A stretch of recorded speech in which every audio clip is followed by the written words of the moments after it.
साधारणतया तो ये कहा जा सकता है कि उसमें तुलसी के राम का नाम क्यों होना चाहिए। राम है, अगर वे ईश्वर है तो सभी के ईश्वर है, सभी के लिए भगवान है।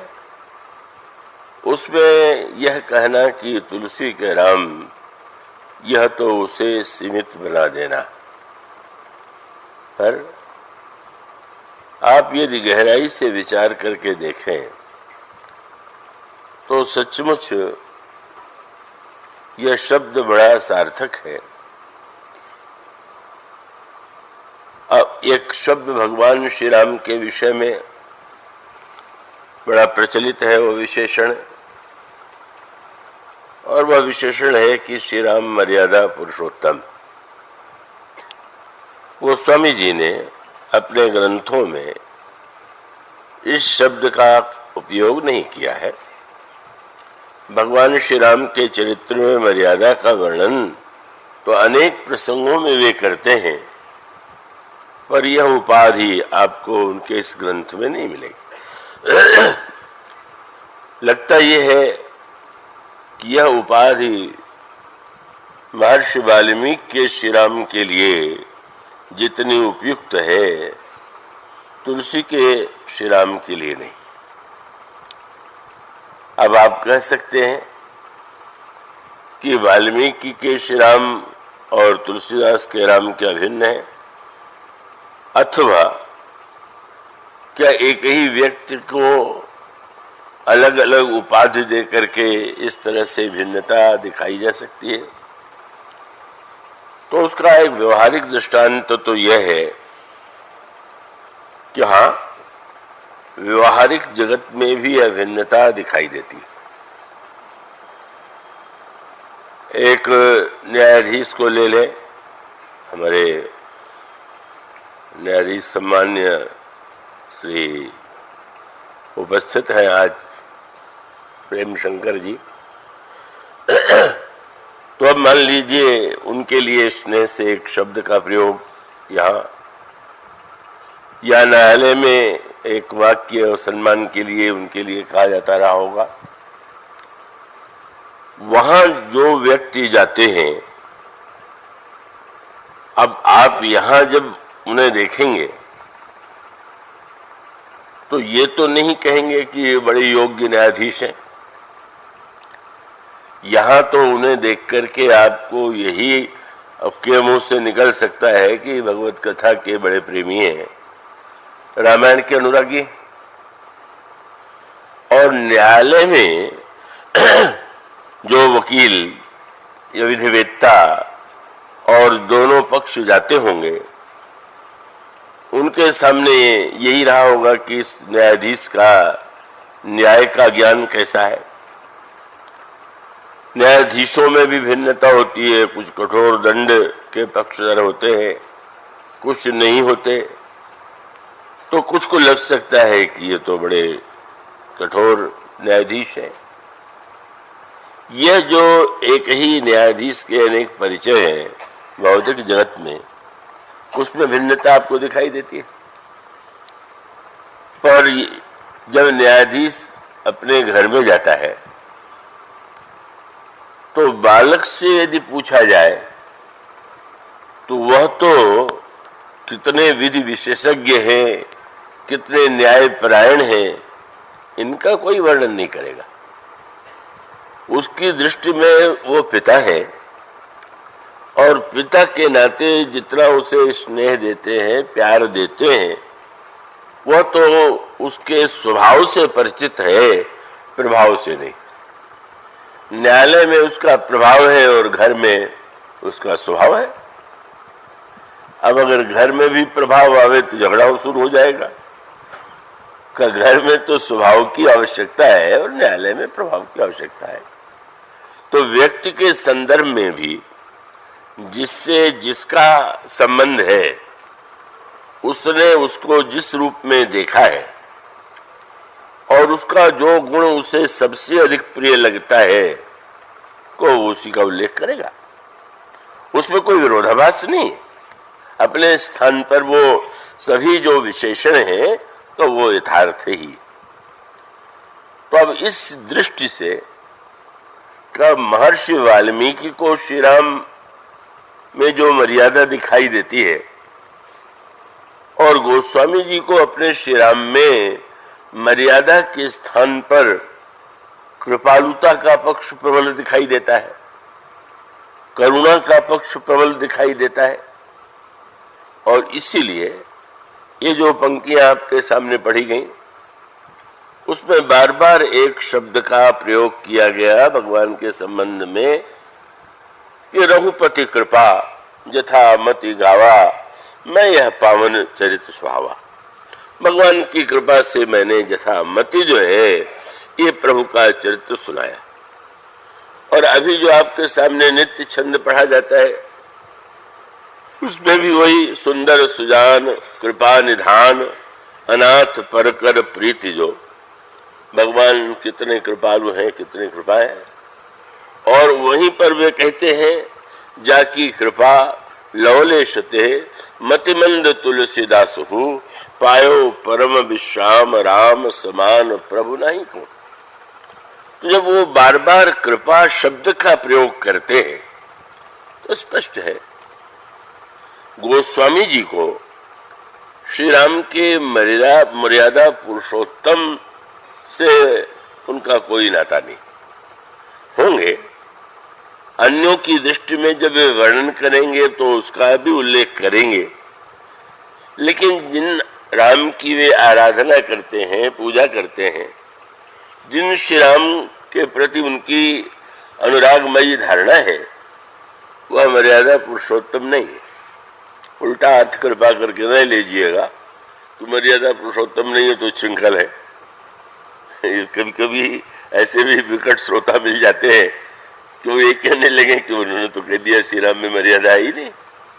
उसका तात्पर्य केवल इतना है कि आप गोस्वामी जी की स्थिति पर ध्यान दीजिए।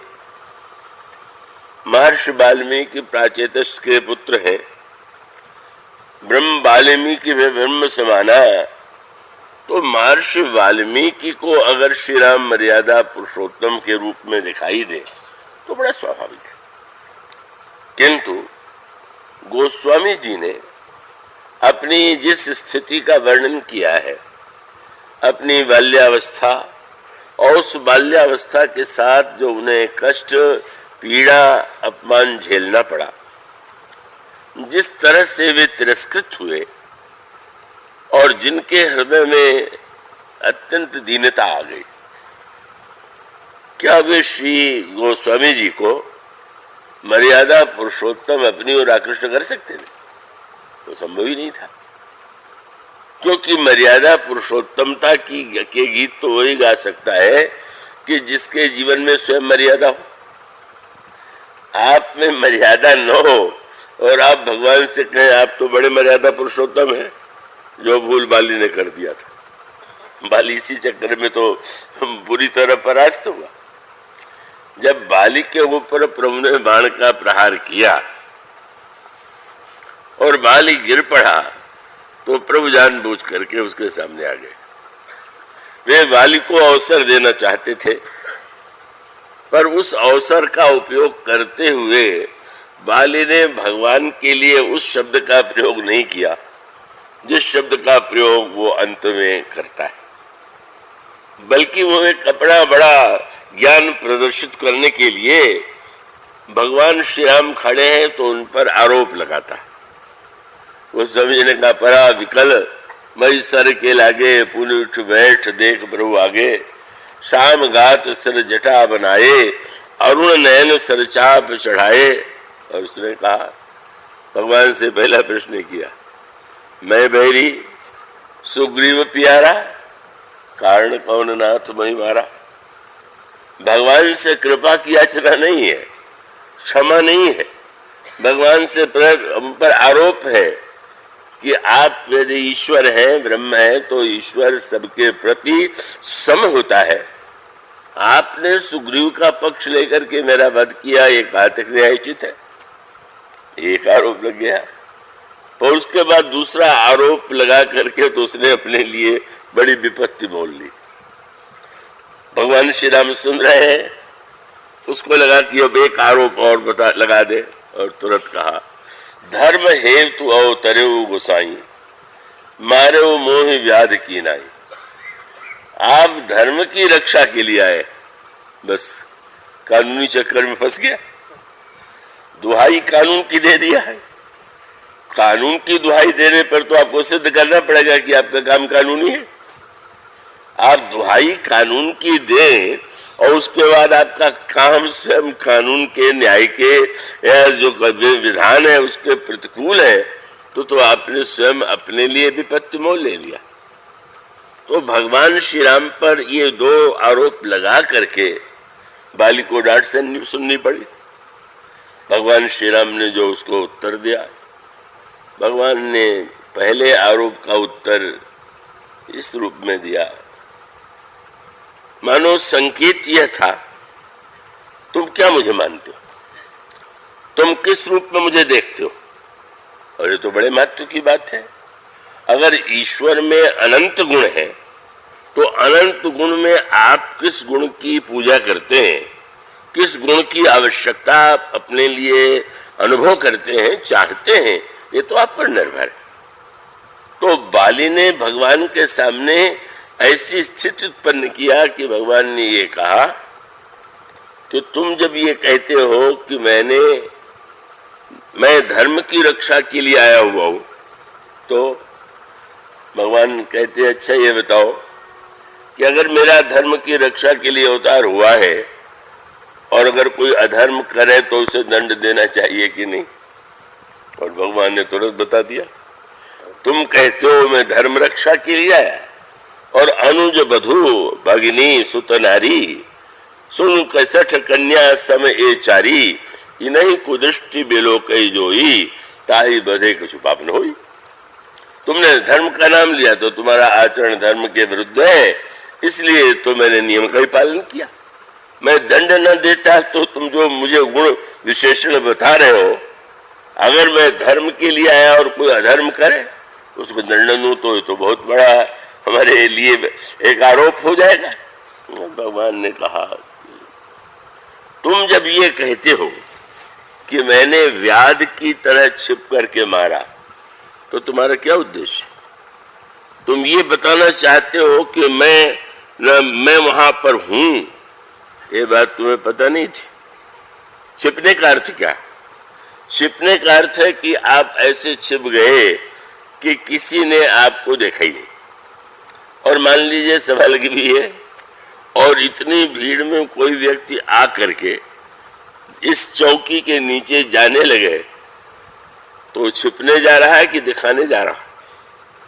मतलब लग तो रहा है कि चौकी के नीचे छिपने जा रहा है, पर वस्तुतः जो न देख पाते वो भी देख लेते हैं कि है, यानी दिखाई दे। भगवान ने कहा कि सत्य तो ये है कि तुम ये जो आरोप लगा रहे हो सही नहीं। तुम कहते हो मैंने छिप के मारा, और मैं कहता हूं कि मैं तो बहुत देर से तुम्हारे पीछे लगा हुआ था, तुम्हारे साथ था। और भगवान का उत्तर यही था। भगवान ने यही कहा कि मूढ़ तो ही अतिशय अभिमान, कितना अभिमान तेरे में है कि तुझे अपनी भूल का भान ही नहीं हो रहा। और नारी सिखावन करे सिन काना, भगवान ने ये वाक्य क्यों कहा? तुमने पत्नी के सिखावन पर ध्यान नहीं दिया। भगवान तो यहां थे, पत्नी ने बाली को एकांत में सिखावन दिया था। भगवान ये बताना चाहते थे कि मैं वहां भी था, और संकेत ये करना चाहते थे कि तुम्हारी पत्नी के मुंह से मैं ही तो बोल रहा था, मैं तुम्हें सावधान कर रहा था। तो मैं तो चाहता था कि तुम मुझे जान करके, समझ करके, ये जो तुम अनर्थ करने जा रहे हो इससे विरत हो जाओ। पर तू इतना बड़ा अभिमानी है। ये खंडन की दो कला होती है।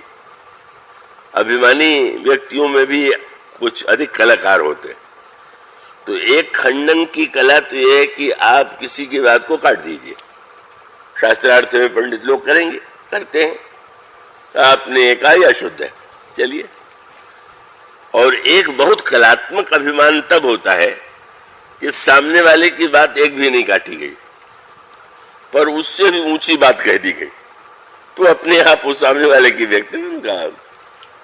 तो रावण जो खंडन करता है वो तो सीधे करता है, वो तो कह देता है कि तुम क्या मेरी पत्नी होकर के सुनत है प्रिया वृथा भय माना, जग जोधा को मोहि समाना। तुम व्यर्थ का भय मानती हो, मेरे समान कोई योद्धा नहीं।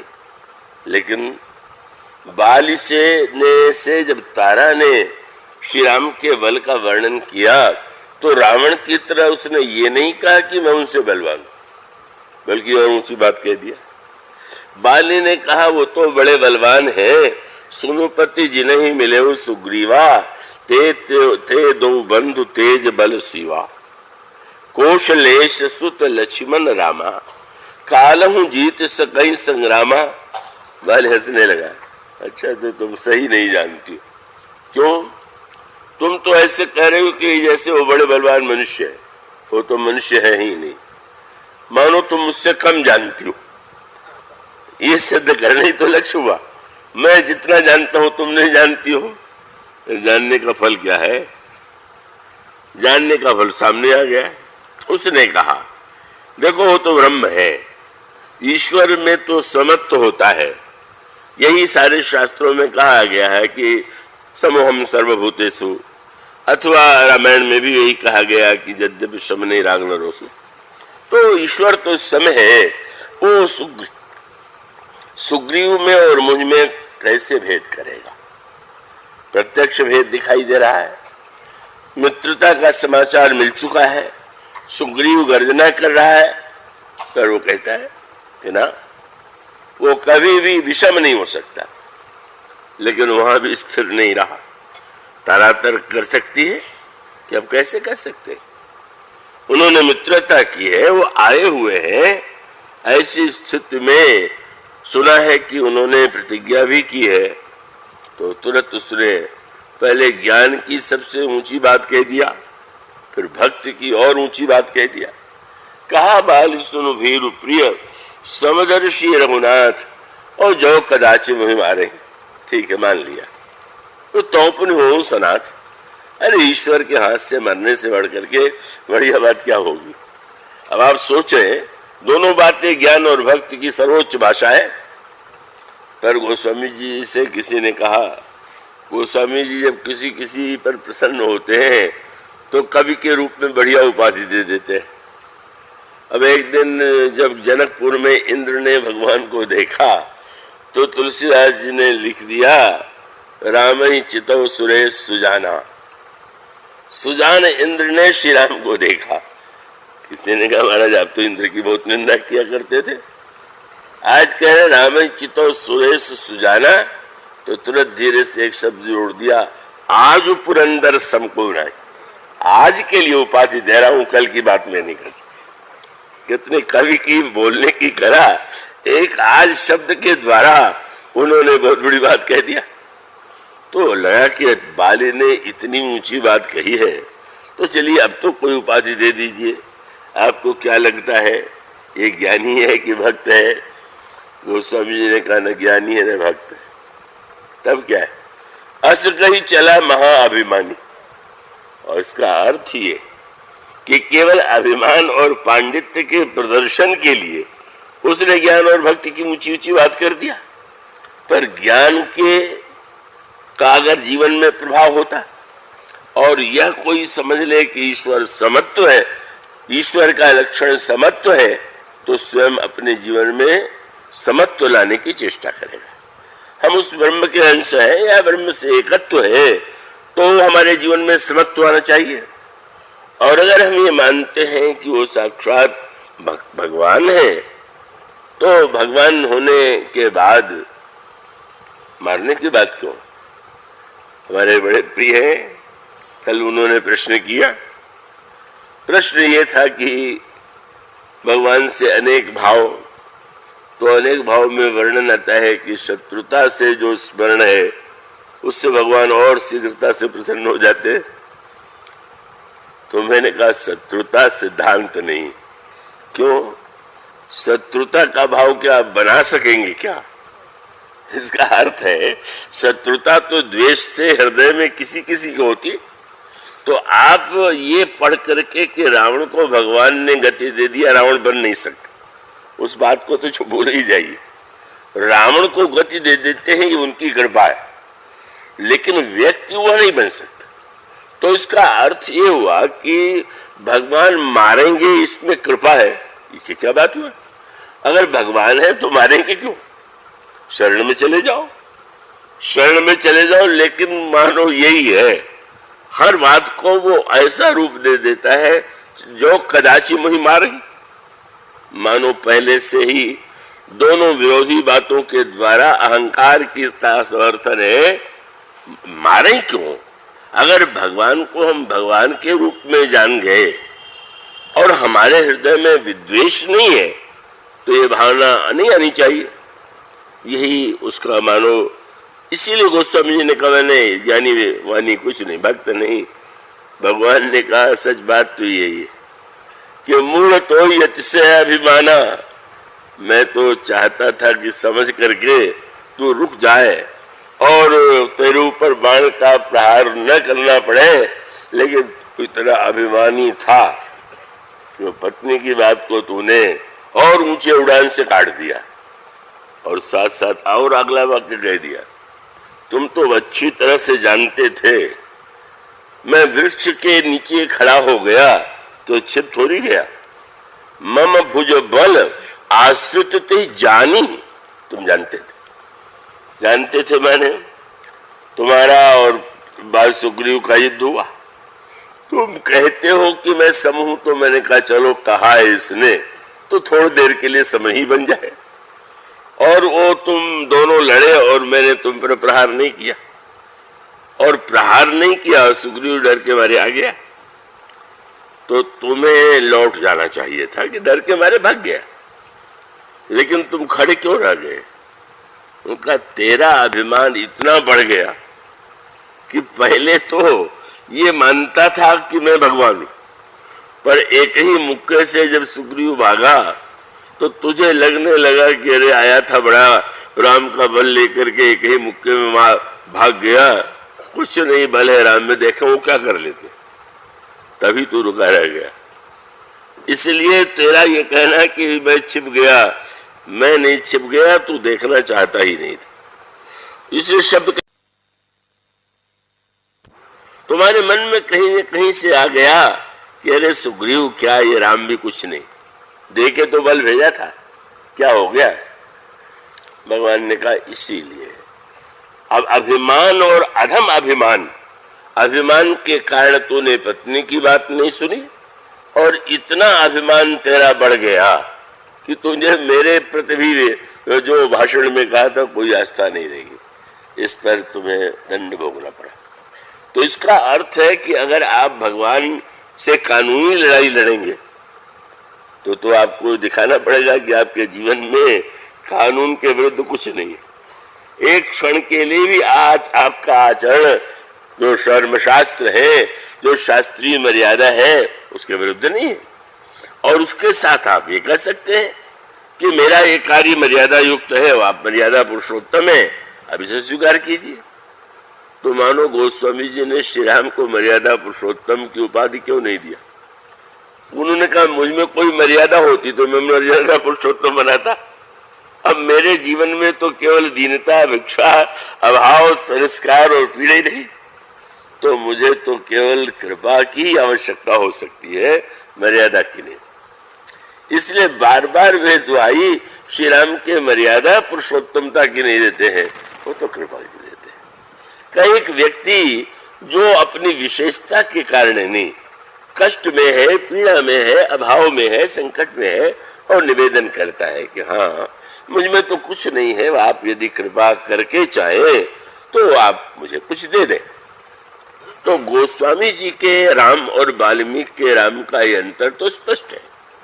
इसलिए गोस्वामी जी ने जिस दीनता को देव का अनुभव किया, उसके लिए आवश्यकता दीन दयाल की थी, दीन बंधु की थी, और दीन हित की थी। ये गोस्वामी जी ने 3 उपाधियां भगवान श्री राम के लिए दी है। दीन दयालु माने दीन को देख करके वो कृपा कर देते, लेकिन कृपा की याचना लेकर के दीन गया और उस पर केवल कृपा कर देते तो भी बड़ी बात थी। पर नहीं, वो तो दीन बंधु है। और दीन बंधु है किसका अभिप्राय कि दया में तो जो दयनीय है छोटा है, दया करने वाला बड़ा, और बंधु माने बराबरी का। तो गया वो मांगने के लिए दया छोटा बन करके, और भगवान ने बना दिया उसको बंधु। पर एक शब्द और जोड़ दिया कि कई लोग दयालु तो होते हैं लेकिन वो हित करना नहीं जानते। क्यों? किसी ने कोई ऐसी वस्तु मांग दिया का जो कुपथ्य है, आपको दया आ गई, अरे भाई गिड़ा रहा है, मांग रहा है, इसे दे ही दो। तो आपने अपनी दया के द्वारा उसका हित नहीं किया। पर प्रभु दीन दयाल के साथ साथ तुम सम दीन न दीन हित, आप जानते हैं कि दया के साथ इसका हित किसमें। नारद जी का प्रसंग इसका दृष्टांत है ना। नारद जी के उनमें अगर विश्ववेणी की सुंदरता देख करके विवाह की इच्छा उत्पन्न हुई और उस विवाह के लिए अगर वे भगवान से सुंदरता मांगते हैं तो भगवान तो दयालु है तो दे दे। और दीन दयाल दया करके अगर वो दे तो कोई आश्चर्य नहीं है। पर बहुत आनंद आया, नारद जी के मुंह से एक वाक्य निकला, वो बड़े प्रसन्न हो गए। भगवान ने सोचा ये वाक्य न निकला होता तो मैं संकट में पड़ता। क्या? उन्होंने यही कहा कि मोरे हित हरि सम नहीं को, मेरा हित ऐसी भगवान से बढ़ के कोई नहीं। अच्छा, तो बहुत बढ़िया बात, दया ही नहीं करना, हित करना। और इसीलिए नारद जी ने जब प्रार्थना किया, भगवान सामने आ गए तो कहा, प्रभु आपन रूप देव प्रभु मोहि, आन भांति नहीं पामू वो ही। अपना रूप मुझे दे दीजिए, मैं और तो उसको पाने में समर्थ नहीं हूं। तो भगवान को हंसी आई, क्या हूं मैं तुम्हारा? बोले आप तो हितैषी हैं। तो बस हितैषी नहीं, जेहि विधि होई परम हित, मैं हित नहीं करूंगा, परम हित करूंगा। जे विधि होई परम हित, नारद सुनऊ तुम्हार सोई मैं करब, न आन कछु बचान न मृषा मार। मैं बिल्कुल ठीक कहता हूं, तुम्हारा हित करूंगा, परम हित करूंगा। तो भगवान अगर मान लीजिए न देते वरदान कि नहीं तुम्हारा इसमें हित नहीं तो हित होता, पर परम हित क्या हुआ? बोले वरदान देना तो स्वीकार किया नहीं, नारद जी जैसे थे वैसे तो रहने देते, वैसा भी नहीं रहने दिया। बोले मुनि ही तो कारण कृपा निधाना, और दीन कुरूप न जाए बखाना, बंदर की शक्ल दे दिया। नारद जी को इसीलिए तो बड़ा क्रोध आया कि जो मैंने मांगा नहीं, इच्छा नहीं ही देते, अब न देने के साथ मुझे बंदर बनाने की आवश्यकता क्या थी? तो उनको यही लगा कि शायद मेरी हंसी उड़वाने के लिए उन्होंने आरोप भी लगाया, जगत मोर उपहास कराई, तुमने बंदर बना करके मुझे संसार में हंसी का पात्र बना दिया। तुम चाहते थे कि लोग नारद हंसे, पर भगवान तो नारद जी की बात सुनकर के मुस्कुराते हैं कि नहीं नहीं। और उन्होंने तो कह भी दिया था नारद से कि कुपथ मांग रुज व्याकुल। भगवान जब तीनों में विशेषता है, दीन दयाल भी है और दीन बंधु भी है और साथ साथ वो दीन हित भी है। तो गोस्वामी जी इसीलिए अंत में यह प्रार्थना करते हैं कि दया तो मुझे चाहिए ही, पर दया के साथ साथ मेरे लिए जो देना उपयुक्त हो, आप दीन हित हैं, वह मुझे प्रदान कीजिए। इसलिए गोस्वामी जी को और उनके जीवन की उनकी जो समस्या है उसका समाधान जो था वह मर्यादा में नहीं था। और इसलिए रामचरितमानस में भगवान श्री राम का मर्यादा में पक्ष है, पर वह मर्यादा में पक्ष जो है जब कभी ऐसा अवसर आता है तो मर्यादा का पक्ष का ऐसा लगता है कि जैसे आवृत हो गया और भगवान का कृपा पक्ष जो है वो सामने आ गया। इसीलिए वाल्मीकि रामायण और तुलसीदास के रामायण के कई प्रसंगों में अंतर है, और उस अंतर का तात्पर्य है कि महर्षि वाल्मीकि को अर्जुन राम की आवश्यकता थी, क्योंकि जब प्रश्न करते हैं नारद जी से तो उनका प्रश्न यह नहीं था, उनका प्रश्न यही था कि कौनस्मिन् सांप्रतम लोके गुणवान कस्य वीर्यवान धर्मज्ञश्च कृतज्ञश्च का इस प्रकार से मानव संसार में सर्वश्रेष्ठ गुणों से युक्त कौन है। वो एक महापुरुष जिसमें सारे गुण विद्यमान हो, ऐसे किसी महापुरुष की खोज थी, और वो श्री राम में सारे गुण हैं। महर्षि नारद ने उन्हें देवर्षि नारद ने उन्हें सुनाया, और महर्षि वाल्मीकि जी ने उसे अपने ग्रंथ का माध्यम बना करके उन्हीं चरित्र की रचना की। गोस्वामी जी